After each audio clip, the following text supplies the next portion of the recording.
ಸ್ನೇಹಿತರೆ, ಮನುಷ್ಯ ಯಾವಾಗಲೂ ಪ್ರಬುದ್ಧನಾಗೋದಕ್ಕೆ ಬಯಸಬೇಕು. ಅದಕ್ಕಾಗಿ ಎದುರು ನೋಡಬೇಕು. ನಾವು ಎಲ್ಲಿದ್ದೇವೋ ಅಲ್ಲೇ. ಮೂಲಭೂತ ಸಂಗತಿ ಈ ಪ್ರಬುದ್ಧ ಅತಿ ಪ್ರಮುಖವಾದದ್ದು ಇದೆ. ನಾವು ಅಪ್ರಬುದ್ಧರಾಗಿದ್ದಾಗ ಏನನ್ನಾದರೂ ತ್ಯಜಿಸೋದಕ್ಕೆ ಹೇಳಿದರೆ ನಾವು ಬಲವಂತವಾಗಿ ಅಥವಾ ವಿಧಿ ಇಲ್ಲದೆ ಅದನ್ನು ತ್ಯಜಿಸಿಬಿಡ್ತೇವೆ. ಭೌತಿಕವಾಗಿ ತ್ಯಜಿಸಿದರೂ ಮಾನಸಿಕವಾಗಿ ನಮ್ಮಿಂದ ಅದು ಅಸಾಧ್ಯವಾಗಿರುತ್ತೆ. ಯಾವುದನ್ನು ನಾವು ತ್ಯಜಿಸಿರ್ತೇವೋ ಮನಸ್ಸು ಅದನ್ನು ಮತ್ತೆ ಮತ್ತೆ ಬಯಸುತ್ತಲೇ ಇರುತ್ತೆ. ನಾವು ಎಲ್ಲೇ ಇದ್ದರೂ ಮನಸ್ಸು ಅದರ ಗುಂಗಿನಲ್ಲೇ ಇರುತ್ತೆ. ಈ ಸನ್ಯಾಸವೂ ಹಾಗೆ.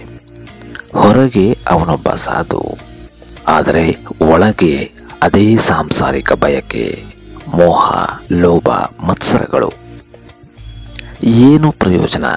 ಹಿಮಾಲಯ ಆದರೇನು, ಕೈಲಾಸ ಆದರೇನು, ಕಾಡು ಮೇಡುಗಳಾದರೇನು, ಎಲ್ಲಿ ಸುತ್ತಿದರೂ ಸಹ ಅದೇ ಮನಸ್ಥಿತಿ.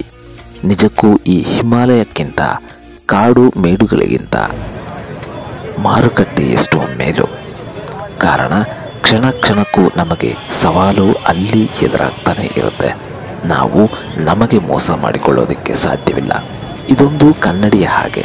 ನಾವು ಭೇಟಿಯಾಗುವಂತಹ ಪ್ರತಿಯೊಬ್ಬ ವ್ಯಕ್ತಿಗಳು ನಮ್ಮ ಮನಸ್ಸಿನ ಆಳದಲ್ಲಾವುದೋ ಒಂದು ಮೂಲೆಗೆ ಬೆಳಕನ್ನು ಚೆಲ್ತಾರೆ. ಇದನ್ನು ಗಮನಿಸಿ. ಜನರನ್ನು ನಾವು ಭೇಟಿಯಾದಾಗ ನಮ್ಮನ್ನು ಕೆಲವರು ತೆಗಳ್ತಾರೆ, ಕೆಲವರು ಬೈತಾರೆ, ಕೆಲವರು ನಿಂದಿಸ್ತಾರೆ. ಆಗ ನಮಗೆ ಅರ್ಥ ಆಗುವುದು ನಮ್ಮೊಳಗೂ ಕೂಡ ಕ್ರೋಧ, ಬೇಸರ, ಅಸೂಯೆ ಅನ್ನತಕ್ಕಂಥದ್ದು ಇದ್ದೇ ಇದೆ ಅನ್ನೋದು ಅರ್ಥ ಆಗತ್ತೆ ಸ್ನೇಹಿತರೆ.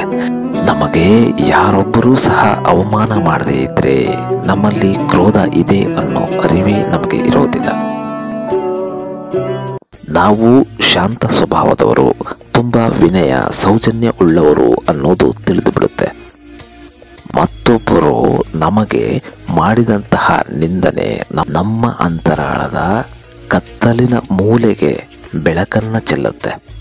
ಆಗ ನಮಗೆ ಅದು ಅರ್ಥ ಆಗುತ್ತೆ ಸ್ನೇಹಿತರೆ.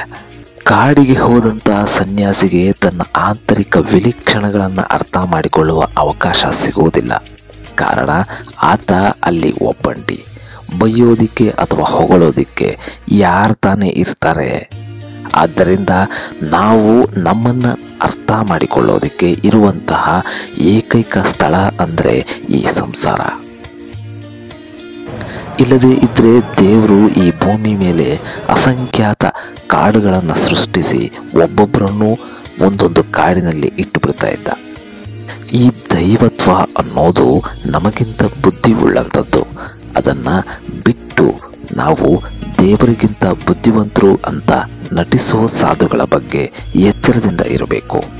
ಅವರು ನಾವು ಕಾಡಿನಲ್ಲಿ ಘೋರ ತಪಸ್ಸನ್ನು ಮಾಡಿದ್ದೇವೆ ಅಂತ ಬಡಾಯಿ ಕೊಚ್ಚಿಕೊಳ್ಳಬಹುದು.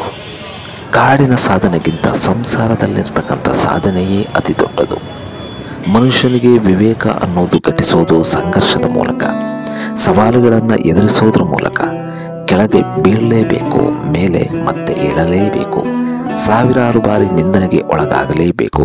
ಕೋಪ, ಬೇಸರ, ಅರ್ಥವಿಲ್ಲದ ವಿಮರ್ಶೆಗಳನ್ನು ಎದುರಿಸ್ತಲೇ ಇರಬೇಕು. ಅದಾರೋ ನಮ್ಮನ್ನು ಬೈದರೆ, ನಿಂದಿಸಿದರೆ ನಾನೇಕೆ ಕೋಪ ಮಾಡ್ಕೋಬೇಕು ಎಂಬ ಅರಿವು ಮೂಡಬೇಕು. ಅಂತಹ ಸಮಯದಲ್ಲಿ ಮುಳ್ಳು ಹೂವಾಗಿ ಅರಳೋದಕ್ಕೆ ಸಾಧ್ಯ.